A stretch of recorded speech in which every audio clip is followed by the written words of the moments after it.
Welcome to the Grow Strong Leaders podcast. I'm your host, Meredith Bell, and I interview business leaders who are committed to their own growth and the development of everyone on their team. If you enjoy my podcast, be sure to subscribe and rate it on your favorite podcast platform. Welcome to another episode of the Grow Strong Leaders podcast.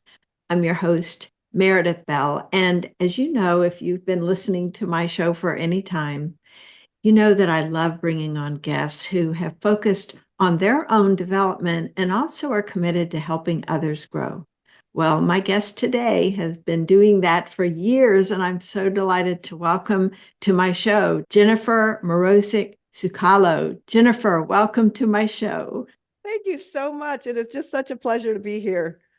Well, and Jennifer, before we get started, I must give a shout out to Denise Griffiths, my fellow podcast host, who had interviewed you and said, Meredith, you will love Jennifer. And of course, she was right. we know each other so well that so great. We just had such a wonderful initial conversation. And then I have read your book, and I'm even more excited about bringing you to my listeners because of the vast expertise and experience that you have to share. So thank you for being with me today. Thank you so much. And a huge shout out to Denise for introducing us, because when you and I first met, it was like we were kindred spirits. We really are. Well, let me introduce you to my listeners so they will appreciate who you are and what you're bringing to us today. Jennifer is an exceptional guide in the realm of leadership and personal development. She's focused on empowering individuals to unleash their potential by reshaping the way they think, act, and behave. She's an award-winning author, and her new book is called Claim Your Swagger, Stop Surviving and Start Thriving. And I have it right here for those of you that are listening. I highly recommend this book. It's so wonderful in terms of the practical tips and advice, and you're going to get to hear a lot of that today. Jennifer has more than 30 years of experience working with individuals, cancer survivors, leaders, and multinational Fortune 500 companies. Her influence has positively impacted more than 50,000 leaders in 18 countries around the globe. With a science-based educational foundation in behavioral change and a wealth of practical knowledge, Jennifer excels at helping people learn to harness their mental power and use what they already have to foster positive life changes, transforming themselves and the world around them. That is such an ambitious goal, and yet, Jennifer, I know that you're doing that. I would love for you to share as we kick off things. What was your journey that led you to write this book and to do the work you're doing today to help people self-actualize? Well, it's been quite a journey for sure. And I like to say that there were about three or four aspects that really led me to this. So one of them was my work with cancer survivors. When I was coaching cancer survivors, I noticed that surviving treatment became their whole life. They couldn't focus on anything else. And then when they got through treatment, they were fundamentally changed by the experience. They weren't the same person anymore. And so they couldn't go back to their old life, so to speak. And they really didn't know where to go from there. And I always wanted to help them see cancer as the spark that creates the rest of their life, instead of something they survived. Another aspect has been my own personal journey. So really kind of going through a lot of this myself and being at my lows in my life, overcoming those, recognizing and finding my own breakthroughs in my life and making note of those. And how did that happen? And what did I do to move forward productively? Another aspect was my work with leaders across the globe. I have been so fortunate to be able to work with aspiring leaders all the way up to the C-suite of organizations in countries all over the world. And I was able to see the power of some of this work in action, the transformational just ability that this work has. And no matter where you are, no matter what culture you're from, this work makes sense. And really focusing on the experiential aspect where we as adults learn best by doing, when we figure out the answers and solutions ourselves, not when we're told what they are. And so I wanted to take all of what I had learned in that my work as a global leadership consultant and package it and make it applicable and easy to use for anybody, because not everybody has access to corporate training. A lot of people don't, and I wanted to make that available. And the last aspect really is my sister, who I dedicated the book to, my sister Janine.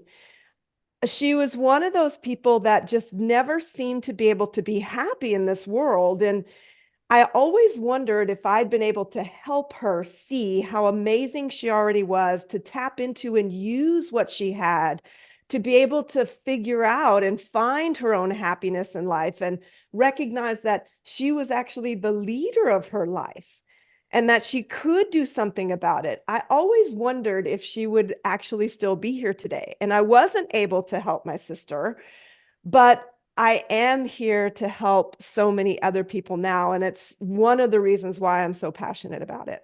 Mhm. Thank you. And I'm sorry for the loss of your sister. Well, I know thank you. that has served as an impetus for you for the work Yes. you're doing. And the thing I'd love to start with from your book is just the word swagger. You know, everybody that heard that word and when I read the title probably conjured up an image of what swagger means and kind of seeing someone with swagger. For you, it's more than just the word, it's an acronym. And I would love for you to share, what does it mean to you?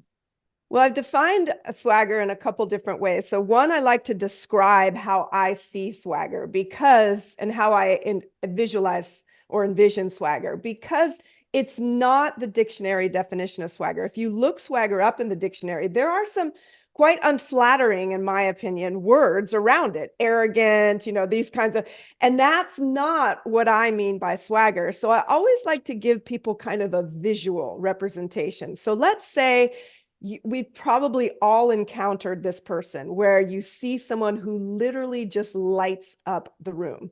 And this is not necessarily the most attractive person you've ever seen, but there's just this energy about them that really intrigues you and draws you in.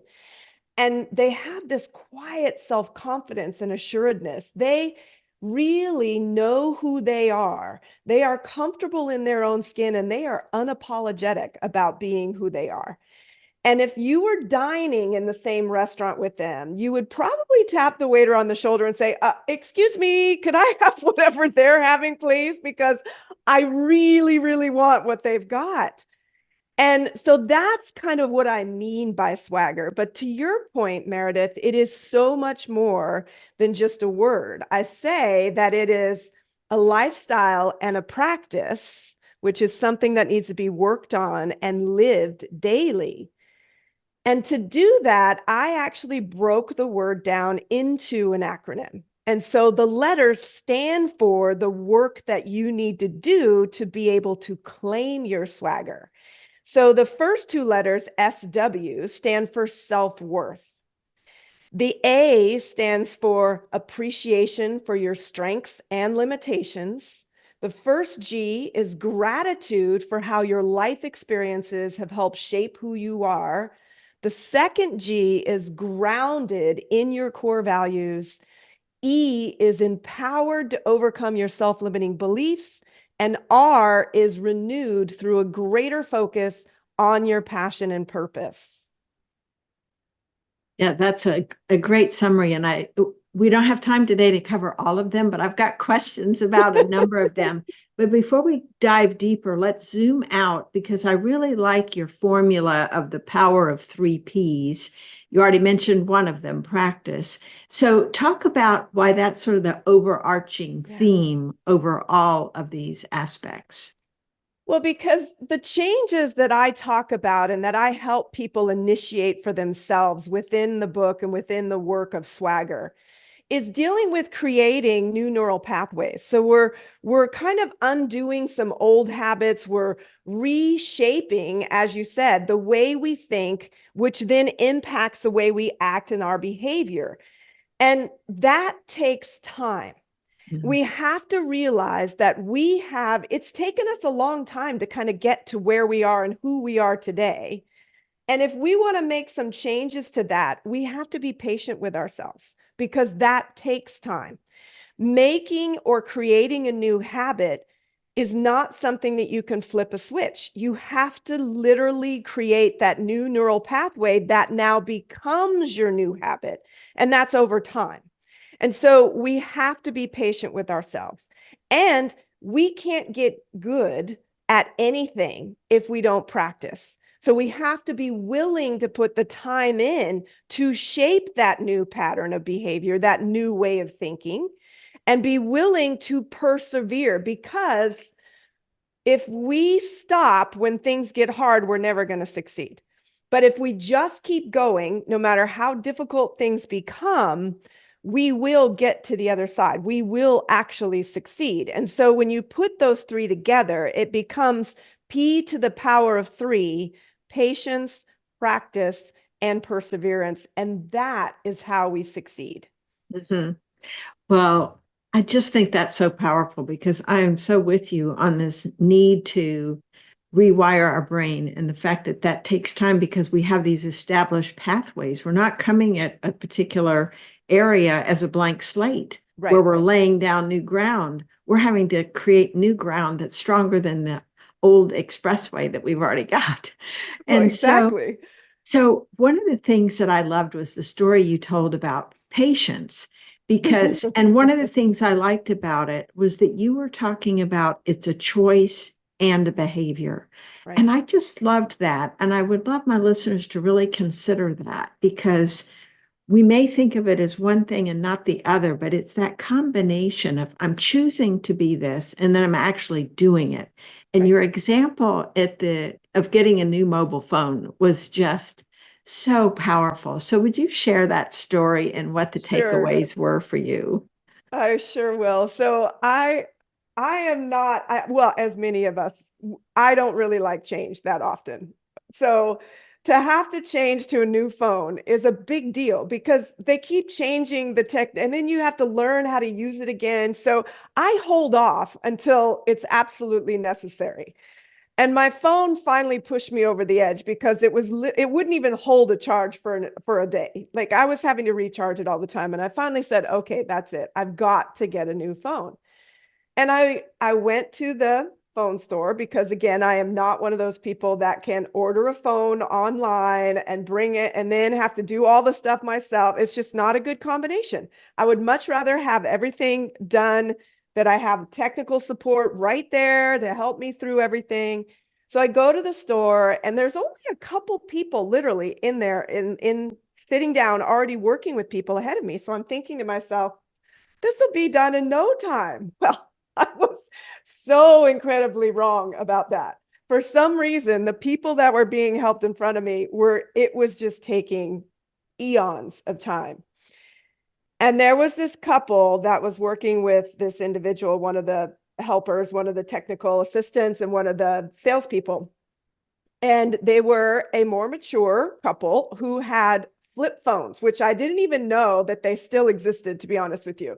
They were literally flip phones, and he was trying to take to transfer all of their information to the new phone, and it was just taking forever. I don't know whether the technology had just gone too far advanced, and it was really just really difficult time connecting with the other phones. But he just made this individual seem like they were the most important people in the world. They were laughing, they were all engaged in the conversation. Meanwhile, I'm sitting there thinking to myself, I either have to abort or I have to make a choice. I'm going to sit and wait and I'm just going to observe what's going on. And I just really paid attention to how people engaged in those various conversations going on in the room. And finally, and I kid you not, it must have been 45 minutes. I had to have at least been waiting about 45 minutes. And I finally got my chance to get up there and get my phone. And I mentioned to the salesperson, I said, I am so impressed by how you engaged with those individuals. You took the time, you made them feel heard. I don't see that very often anymore. And I just really appreciated how you engaged with them. And the salesperson was really taken aback because I'm sure they were expecting me to complain about how long it took and, oh my gosh, and why were you making me wait so long? And I remember also there was another person who was working in the store who happened to be cleaning the store at the time. They were obviously the cleaning service that comes in and cleans the store on a regular basis. And as they were walking out, they said to the salesperson, make sure to give her a super discount because she was waiting patiently for so long.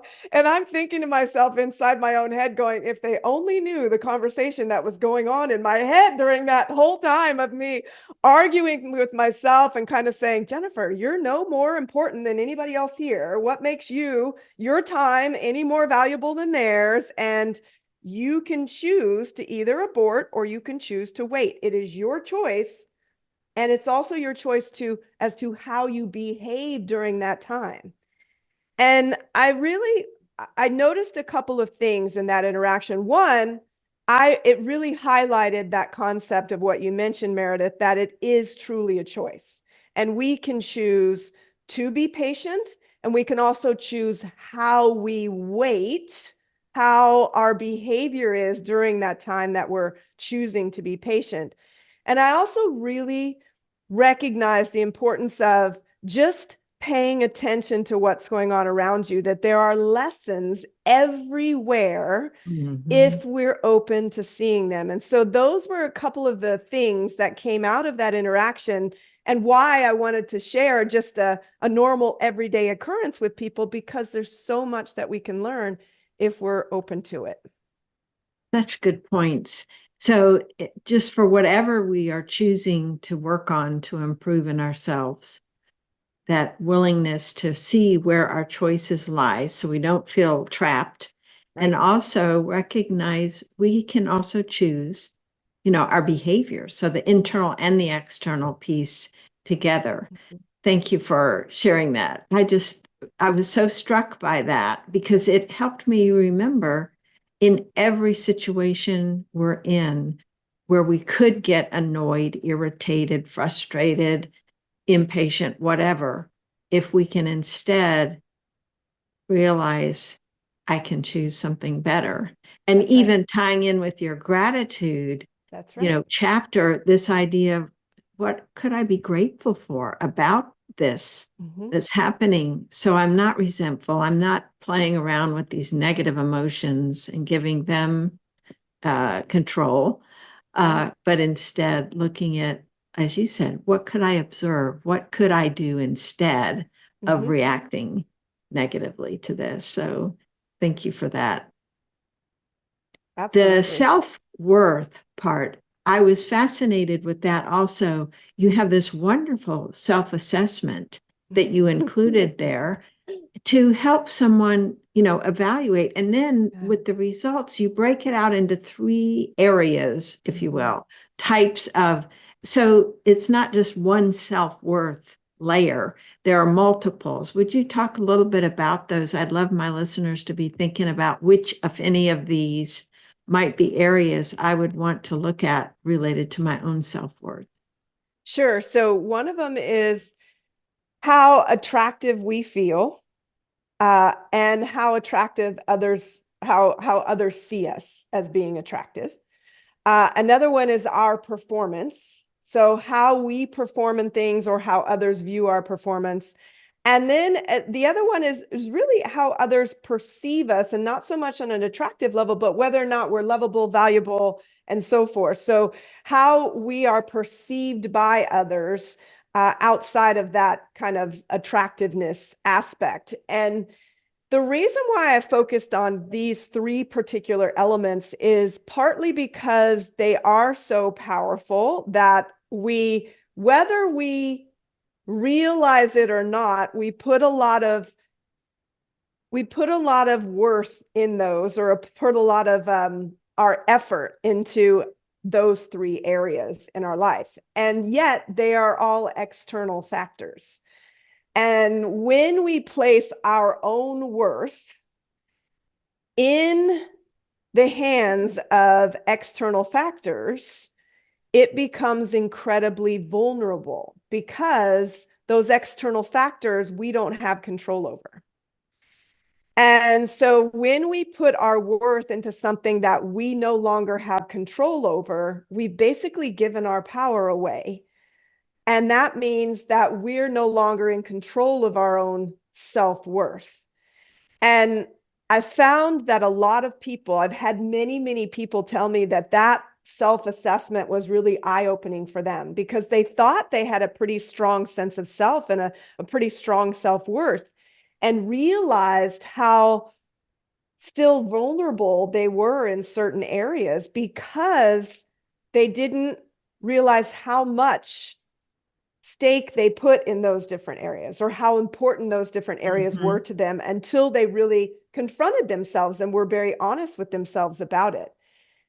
And in that chapter, there's a couple of key things that I really focus on in Claim Your Swagger, where one of the biggest mindset shifts that I encourage people to make is to disconnect our self-worth from these external factors, to separate who we are from what we do or what we have, and also to recognize that our worth is innate, that we were born worthy, and it's irrespective of our qualities, traits, or abilities. We are lovable and valuable as human beings just because we exist. No qualifiers are needed. And that also means we don't need validation from other people to be deemed worthy. We already are. And so I think these are such important foundational concepts that are not necessarily easy. They're not easy for many of my clients. It's ones that they really struggle with a lot. And yet, when we make them, when we're able to really create those mindset shifts, I tell you, I cannot even tell you how freeing it is. And I literally went through this the other day. I was giving a talk the other day, and I felt like that I was being judged the entire time I was up there by the audience, which we are, right? I mean, there's an element of, well, who are you? And are you credible? And who gave you the right to get up and, talk to us today, and so on and so forth. But there was this element of, oh my goodness, this was a really tough audience for me. And yet I had to go through some process and steps in my own brain that kind of said, oh, no, no, no, no, no, no. I'm not feeding into any of this. I am not giving any of this my energy. I am here to provide insight, to provide guidance, to provide knowledge. What these people do with it is up to them. It has no bearing on me. They don't get to determine my value or my worth. And I got to tell you, once I reminded myself and stepped back into and really claimed that swagger again, I was like, oh no, no one can touch me here. I am good. I had to really practice and live what I preach in that moment. And it goes to show you that these are not check the box exercises. These are things that you will constantly be working on and be faced with new challenges and things that cause you to have to remind yourself and reinforce some of these new mindsets and new behavioral patterns that you're creating. That's so great. I love your example with, in real time, catching yourself and realizing I need to do something. Let's think about folks who have been faced with a lot of criticism over their lives, from potentially parents at school, in the workplace. So they've been beaten down. And so it's natural that they would be questioning, their self-worth.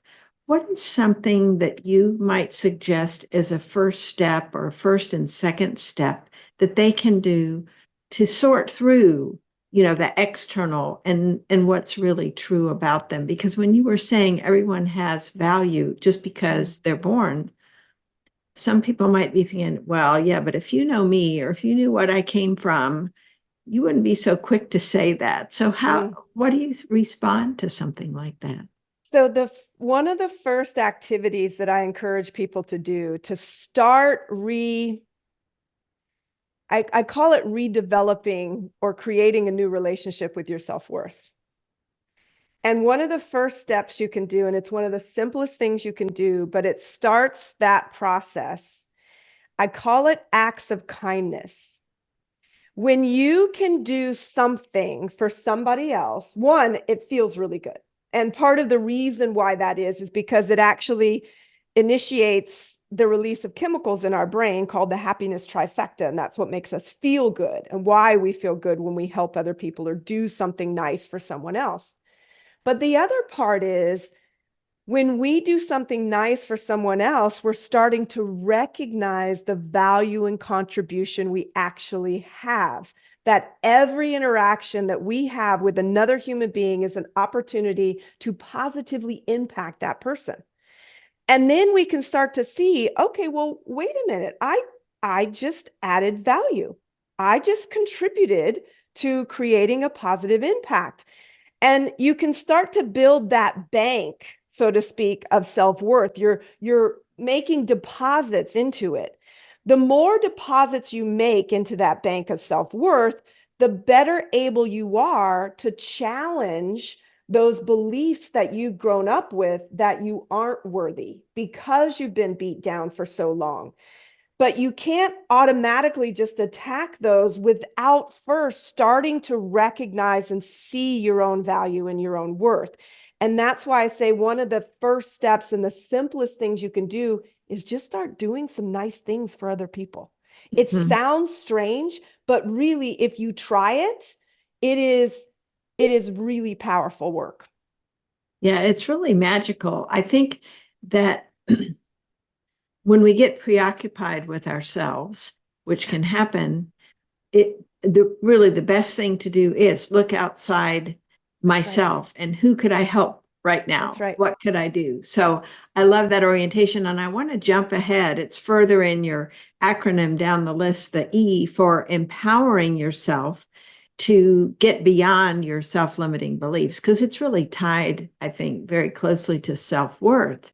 And so one of the things you mentioned that I just love is this idea of uninvited guests, because it just conjures up this wonderful image. So talk about how this idea of getting past limiting beliefs is related to the idea of uninvited guests.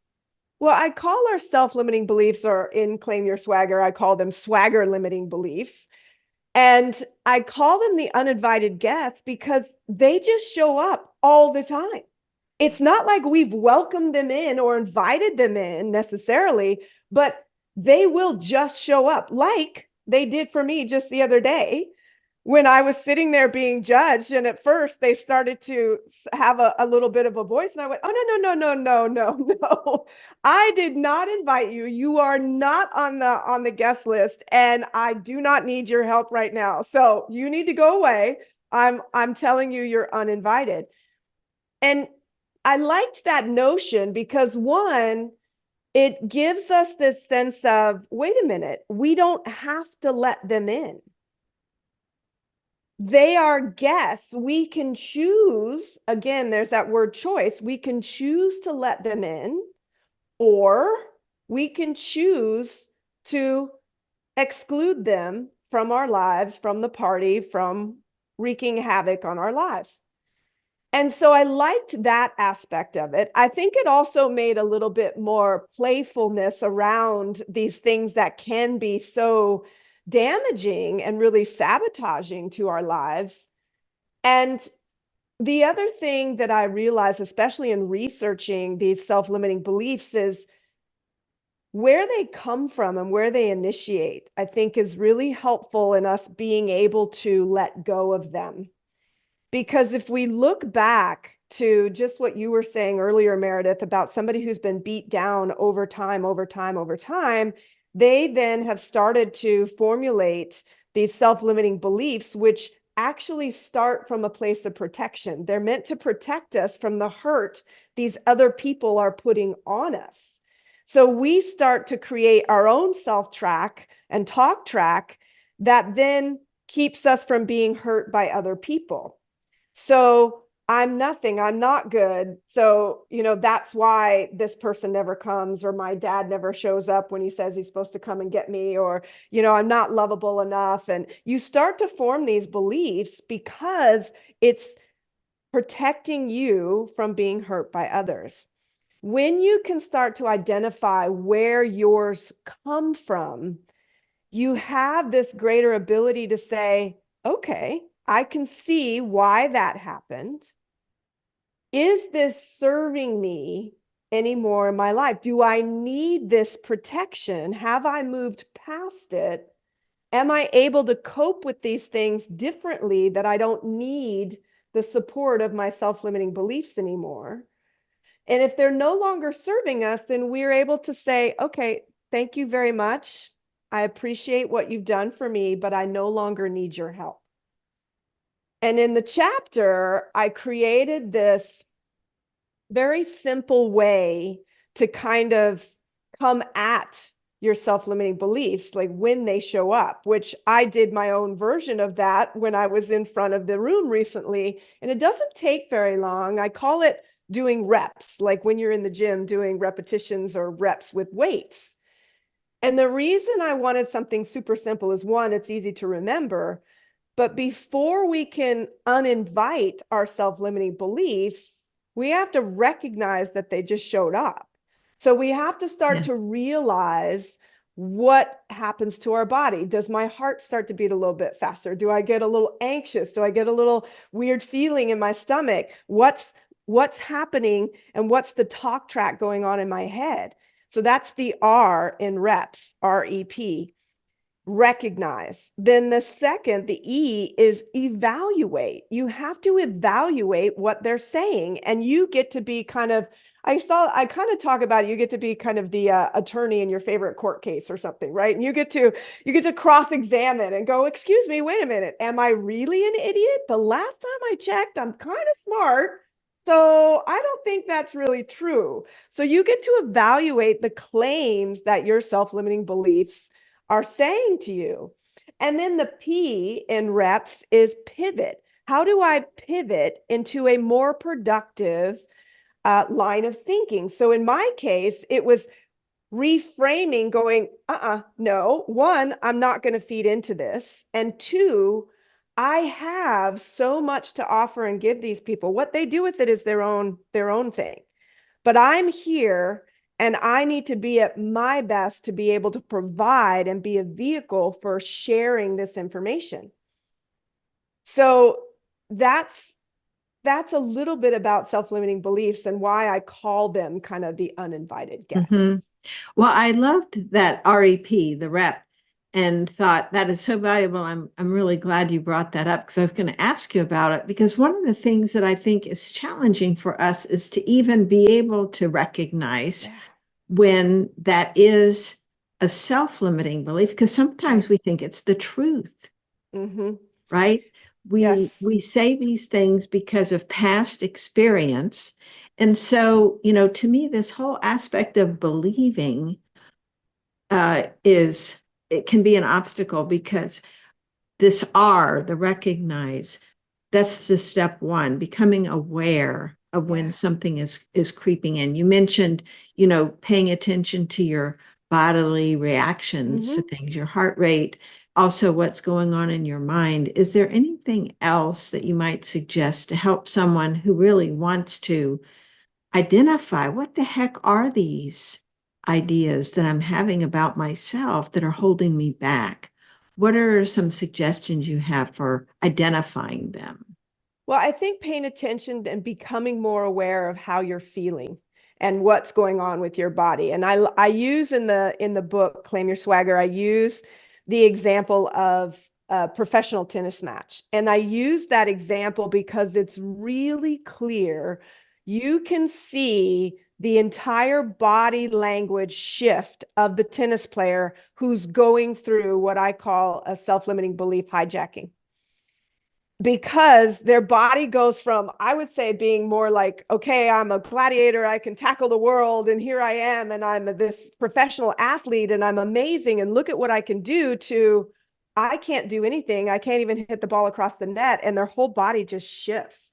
Their shoulders slump, their head is in a different position. The way they hit the ball, it's as if they're hoping to hit the ball versus having that same confidence and ability of knowing and believing in their ability. They've lost all belief and faith in their ability. And so I think for us who are maybe not, I know I'm not a professional tennis player by any stretch of the imagination. So, for us that don't have that, but just noticing how I feel, I do know that my heart rate starts to increase. I do get a weird sensation in my gut, in my stomach area. I might even start to perspire a little bit more because I get nervous. There's a nervous sense that might start to show up. And I will also become more afraid of whatever it is that I'm trying to do or that I'm experiencing in that moment, because that's where our self-limiting beliefs are often, they tend to initiate or ignite that fear response even greater. And starting to believe that I can't do this, or that I'm certainly not capable of doing this. And oh my gosh, then I should stop, and I should probably start to do something else, or maybe I should just back away, and then just really, when you feel the body sensations, that's your key to tune into and listen. What am I saying to myself in my brain right now? And what we allow ourselves to say to ourselves, we would absolutely never allow anybody to talk to people we care about that way. Never in a million years. And yet we allow ourselves to speak to ourselves in a manner that is so horrific. It's just mind-boggling. Mm-hmm. Well, as I'm listening to you, Jennifer, I'm thinking about leaders who Yeah. might notice someone on their team has Yes. has low self-worth or has limiting beliefs about what's possible and the way they might respond to being given an assignment, or maybe they've just experienced a setback. Right. What is it a leader could do to help someone else see that they are limiting themselves without lecturing or giving Sure, sure. advice? What's the best approach for a leader to help someone else expand their beliefs? I think sometimes one of the best things a leader can do, again, if you look at reps, right? So you can use that not just on yourself, but you can use it to help somebody else go through it. So you can start asking questions, and you can start as a leader by just saying, I've kind of noticed a shift in your behavior. You don't seem to maybe be as willing to take on new tasks as I've noticed you doing that in the past, let's say. Can you help me understand, where might that be coming from? What's going on with you? How can I, and so you're helping them start to recognize that, ooh, somebody noticed something in my behavior. Wait, maybe I need to pay attention to my own behavior. And then you can ask them, even if they're willing to share, what are some of the things that you might be saying to yourself that might be causing some of that shift? How are you talking to yourself? What's going on behind the scenes that maybe you might need to pay more attention to? And ask yourself the question, is that really the truth? Because we call them beliefs for a reason. We've come to believe them, but they are not necessarily the truth or factual. We've just come to believe them over time. So asking questions, getting them to really start to analyze some things, and then encouraging them by saying, maybe it's the leader's opportunity to highlight some things where they have succeeded, where they have been incredibly helpful, and they were the one that brought the team over the finish line in the last project, and we couldn't have done it without you. So helping them to refute some of these Mhm. beliefs by demonstrating and showing some of the things they've already done that were amazing. So that's one of the ways that reps can be used, not just for yourself, but you can, as a leader, start to help somebody else go through that by asking different questions and getting them to kind of recognize, evaluate, and pivot. Mhm.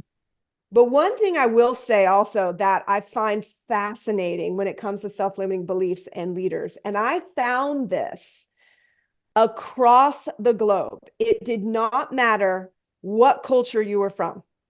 I found this unique, almost uncanny self-limiting belief that automatically shows up when you become a leader.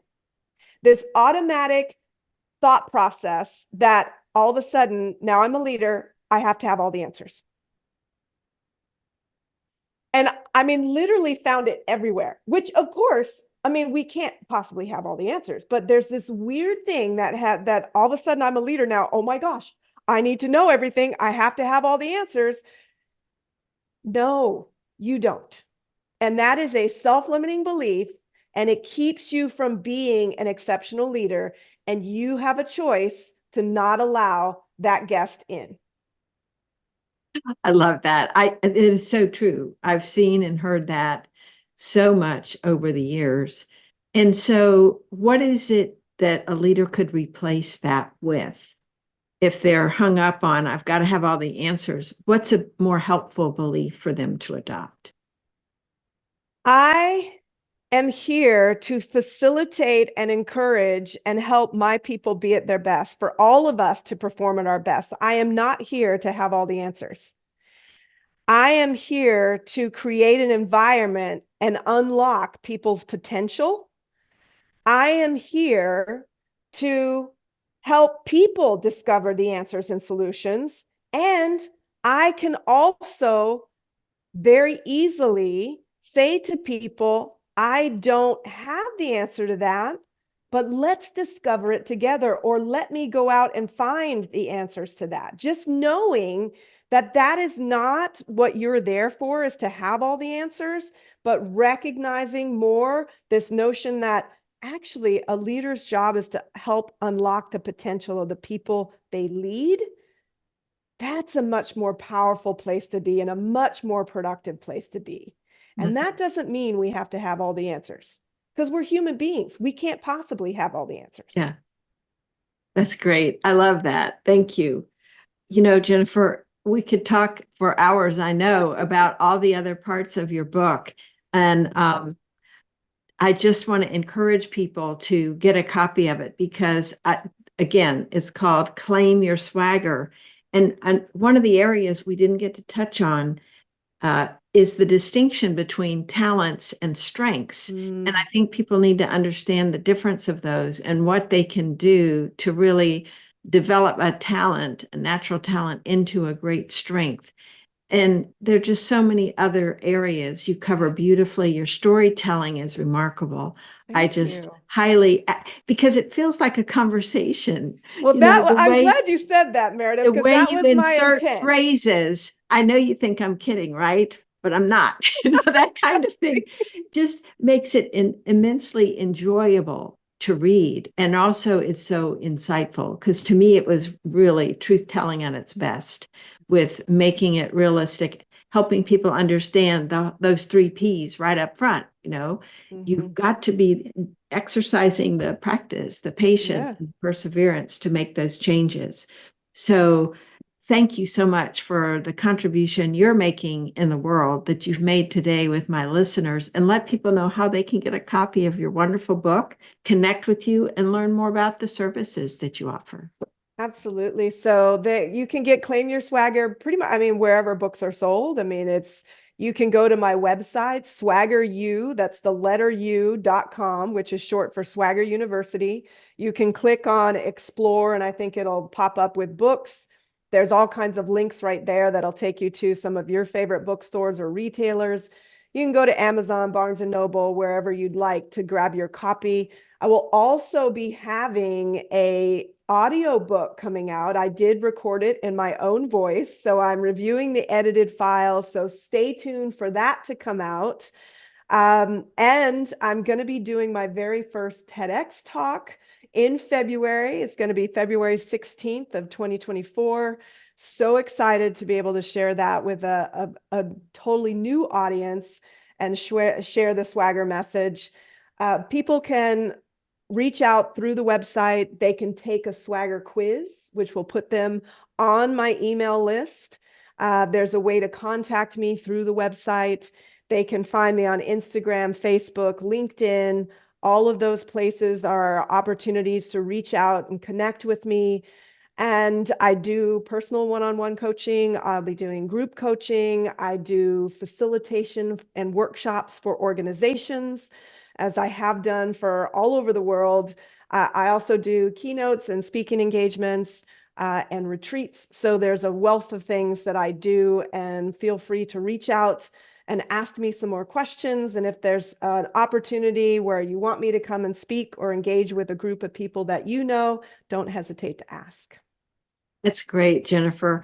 Well, you are such a joy and such a font of wisdom based on all of the experiences that you've had. And again, I want to thank you for joining me today, and also for your commitment, for the passion and purpose that you've created to really have a big impact in helping as many people as you can claim their own swagger. So thank you again for being with me. Well, thank you for inviting me and for sharing this conversation. I'm so pleased to have been here. Thanks for tuning in to my podcast. Now head over to growstrongleaders.com and check out our 2 books, Connect with Your Team and Peer Coaching Made Simple. While you're there, download the free facilitator guide to find out how to implement our unique peer coaching system. Until next time, I'm Meredith Bell.